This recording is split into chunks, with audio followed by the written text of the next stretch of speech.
I want to talk about your speech and your Sure. message going forward, but I have to ask you about what's going on with the Fed and the administration. Just the fact that there is a federal investigation into the Fed chair, Jerome Powell, and the extraordinary video that he released. So this is really stunning. And if I can, let me just back up for like 2 seconds to say, Fed independence, you may hear those words a lot, but what it's really about, and has been in place for decades and decades, Democrats and Republicans, saying that we count on the Fed to make monetary policy decisions, meaning interest rates up, interest rates down, based on their best interpretation of the data. Now, you can argue whether they get it right or get it wrong, but insulated from political pressure. And that's why they get these long terms. That's why their budget doesn't go through Congress or the president. Donald Trump has been trying virtually from the day he got into the White House to get control of the Fed so that he can make the decisions about monetary policy. And what's the risk associated with that? Any president who can do that will want to lower those interest rates, juice the American economy in the short term, even though the long-term consequences of that will be more inflation, bad for the economy overall. Donald Trump has made multiple plays to get control. He's tried firing, or claimed he was going to fire Jerome Powell, tried to fire Lisa Cook. He has pushed back on the Fed at every opportunity, trying to seize control of the Fed. And this latest is weaponizing the Department of Justice as a way to try to bring Jerome Powell to his knees. If that happens, it is bad for the American economy. It is bad for the American consumer. And you're not exactly the biggest fan of Jerome Powell, to say the least. You have said that he took a flamethrower to banking regulations, that he's putting jobs at risk, that he increased costs for families, allowed a culture of corruption to fester in the Fed. And the fact that you're now, I guess maybe you tell me, you're not necessarily defending him, you're defending the process. I'm defending the process, because understand, I have argued with Jerome Powell about what the data show and what the right response to those data are. We have locked horns over this multiple times, but I have never said that it should be up to the president to fire him, to be able to get rid of him. And here's the thing, Donald Trump has already said repeatedly, publicly, that anyone he appoints to be chair of the Fed will be somebody who agrees with Donald Trump all the time.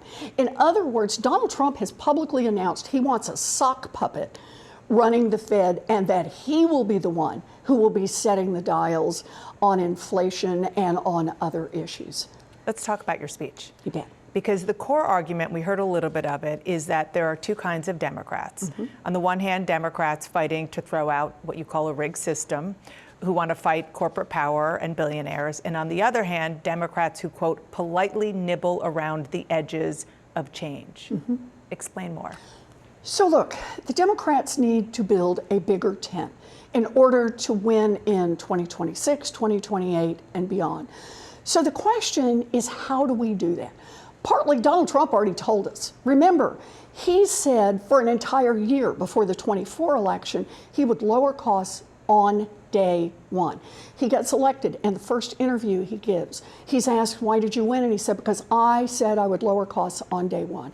So here we are, a year in, cost of housing is up, cost of health care is up, cost of utilities is up, cost of groceries is up for families. So Democrats have to hold Donald Trump accountable, but we have a real choice to make about how we're going to move forward on our agenda. We can either say we are all in for American families and lay out in concrete terms, here's how we're going to lower costs.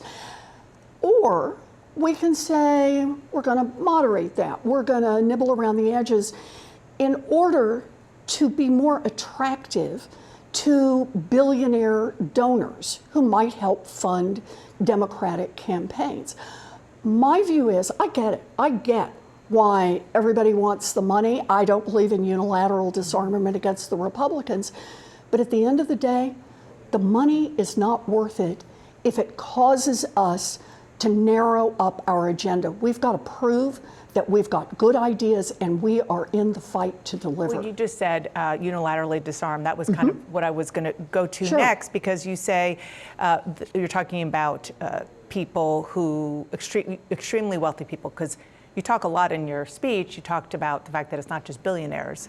There are a lot more just regular, very wealthy people who try to influence policy. They are certainly not MAGA Republicans. They're also not interested in changing an economic game that is already rigged in their favor. Some people will hear, in your party, will hear that and say, what do you want to do here? You just want to take your ball and go home? And then you're not going to be part of the system and the process that is kind of reality right now. No, what I want to do is win. I want to win in November of 2026. Read the room. If you're looking at a room of anything other than very wealthy donors, what the American people are telling us over and over and over is, I'm voting for the candidate who credibly says that they will lower costs for me.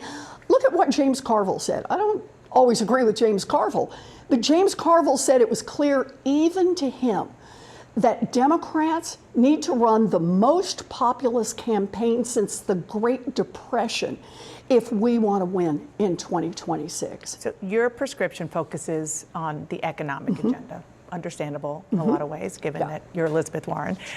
What you don't mention are some cultural issues that have made voters who are historically Democrats leave your party. People, just frankly, in your party, maybe who are more in the middle of the country, think that it's now more and more being run by coastal elites, feel ostracized, belittled if they don't use the right pronouns, just one example. How do you get them back? So look, I see this as we get them back by talking about the thing that they tell us is most important to them. So stop talking about those issues? My view is, let's put forward an agenda from Democrats that will really deliver for working families.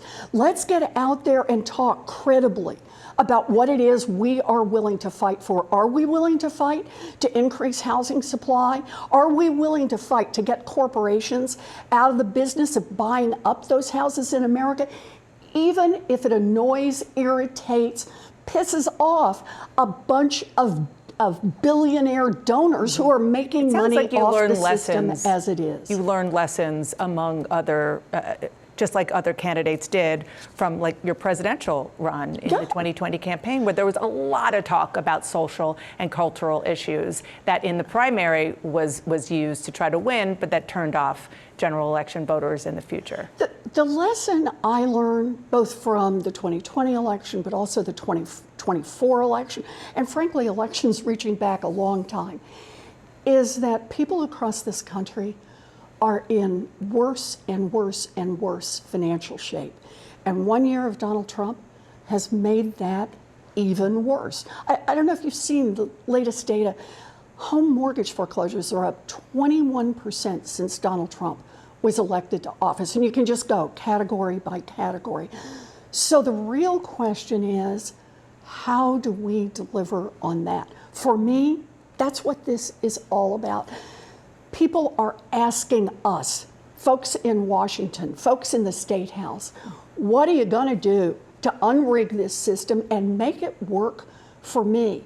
And if Democrats shift our agenda, narrow down our agenda in order to attract billionaire donors, we're going to lose. We're going to lose in 2026, 2028.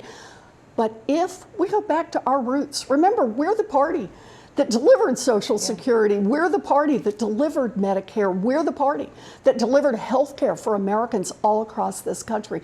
We go back to our roots and credibly put on the table concrete proposals to lower costs and then show we're willing to fight for them. That's how Democrats will win. Senator Elizabeth Warren, thank you so much for being here. Thank you for having me.